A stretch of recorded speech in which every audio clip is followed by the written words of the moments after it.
Allah tak tanya ujian yang datang pada kita tu hari-hari. Tapi Allah nak tengok respon kita kepada ujian tersebut. Dia nak respon yang terbaik. Macam mana nak respon yang terbaik? Ikut panduan. Ikut panduan yang Al-Quran, yang Islam, yang Nabi telah jelaskan. Maka bila respon kita terbaik, maka berjayalah kamu. Bila respon kita tidak baik kepada ujian-ujian dalam kehidupan kita, kita bisa sahaja ataupun boleh sahaja jadi gagal dalam ujian sepanjang kita hidup kat dunia ini. So hidup ini seluruhnya adalah ujian. Anak, pinak, harta, benda, rumah, tempat kerja, umur, kesemuanya adalah ujian. Ini Allah bagi penerangan kepada kita, bagi panduan. Okey, maka dalam ujian itu kita kena berperanan sebagai dua. Ini balik basic balik tuan-tuan. Berperanan kepada dua tujuan Allah jadikan kita. Selain daripada nak uji, dia nak kita jadi dua benda ini.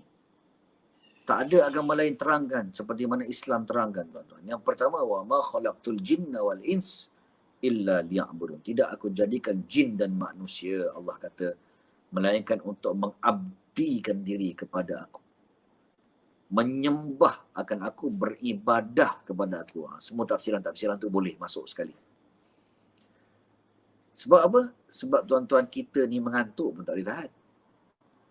Nyawa, benda yang paling berharga antaranya, selain daripada Islam dan iman tu confirm, kalau nyawa tak ada tuan-tuan, apa pun tak jadi. Nak live malam ni pun tak boleh. Nak bina rumah pun tak boleh, nak kerja pun tak boleh. Apa pun tak jadi, tuan-tuan. Tapi nyawa tu Allah bagi kita. Kita boleh cari sihat, tuan-tuan. Kita boleh cari ubat, tapi kita tak boleh cari sihat. Kita boleh cari, tuan-tuan, hospital untuk menerima rawatan yang terbaik, tapi kita tak boleh cari nyawa. Nyawa ni, sihat ni betul-betul Allah je yang bagi, tuan-tuan. Besar nikmat tu. Maka kita ni tak ada apa-apa, tuan-tuan, melainkan hamba. Hamba kepada Allah. Ya. Nyawa kita, nasib kita sentiasa berada di hujung tanduk. Kita tak tahu apa akan berlaku esok. Kita tak tahu malam ni mungkin kita mati. Kita dengar, tuan-tuan, ada tokoh yang telah menunjukkan janji Allah, respon dalam kehidupan kat dunia ni baik. Iaitu Allahyarham Ustaz Subki Latif, seorang penulis dan telah menunaikan janjinya kepada Allah dengan baik. Respon-respon dia hidup kat dunia ni baik. Dia telah menyumbang ke dalam kehidupan dia ke dalam Islam, khususnya dalam penulisan-penulisan untuk menyedarkan tentang manusia ini, tentang hakikat kehambaan ini. Ya, telah menyumbang kepada Islam. Bagaimana kita, tuan-tuan? Ya, maka ketika itu liyabluwakum ayyukum ahsanu, kita ni hamba. Kita kena tahu, kita bila kata hamba, apa yang kamu makan, standard hamba ni, hamba akan jawab, aku makan apa yang Tuhan aku bagi makan dan apa yang Tuhan aku benarkan aku makan. Wahai hamba, apa yang kau pakai? Aku pakai apa yang Tuhan aku bagi aku pakai dan Tuhan aku benarkan apa yang aku pakai. Itulah standard hamba. Sebab kita hakikatnya adalah hamba kepada Allah. Tak ada apa. So kita ni duduk kat dunia ni, ujiannya hendaklah tunduk. Dah kata hamba, tunduk segala apa yang Allah perintahkan dalam syariat dia, untuk beribadah, untuk patuh kepada syariat, undang-undang dia. Semuanya yes, bos. Yes. Kenapa saya tak boleh kata tak yes? Kenapa saya tak boleh kata no? Sebab saya adalah hamba. Nyawa pun tak boleh cipta sendiri. Sihat pun tak boleh nak cipta sendiri. Ikan pun tak boleh nak cipta sendiri yang kau makan. Oksigen pun tak boleh nak cipta sendiri. Air hujan pun tak boleh nak cipta sendiri. Kan? Oksigen pun yang kamu tak boleh nak cipta. Dunia pun tak boleh nak cipta. Kentut pun tak boleh nak tahan. Mengantuk pun tak boleh nak tahan. Tak payah nak poyo lah. Wahai kamu adalah hamba. Segalanya di tangan aku. So memang layak Allah ni sebagai Tuhan kita. Maka kita kena kenal Tuhan kita. Siapa dia Tuhan, siapa diri kita hamba. Bila kita kenal siapa diri kita, kita kenal siapa Tuhan pencipta kita yang maha agung, yang maha hebat, kita hubungkan pencipta, hubungkan diri kita yang hamba ni dengan Allah.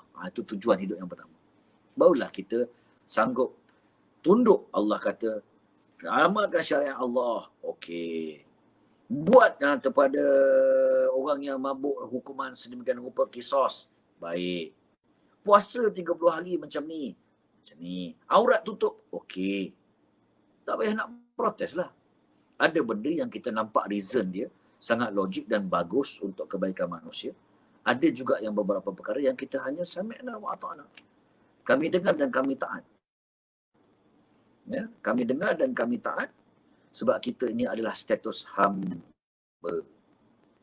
Ramai.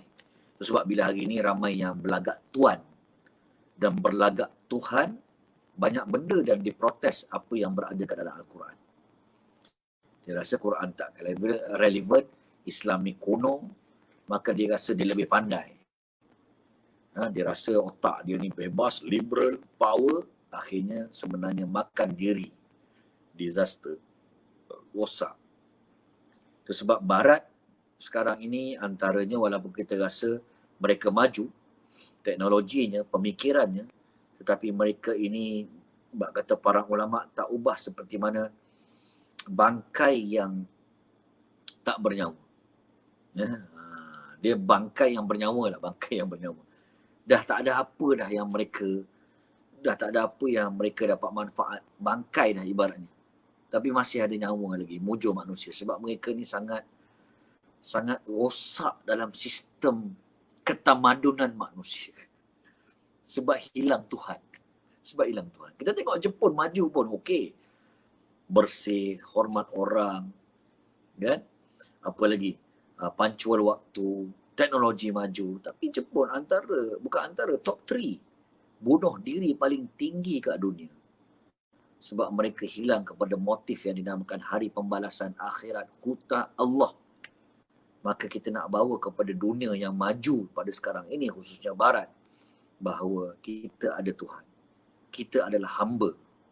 Selagi mana kita berlagak Tuan dan berlagak Tuhan, tidak berlagak seperti mana lagaknya hamba, kita akan sengsara dalam ujian hidup kat dunia ini.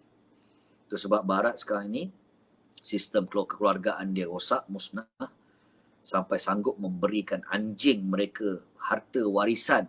Lebih percaya anjing berbanding anak sendiri. Pasal apa? Sebab anak sendiri pun anak zina. Dia bukan nak anak, tapi dia berzina sampai terkeluar anak. So kasih sayang tu tidak ada. Nak bunuh anak mungkin ada akta-akta yang lebih pelik.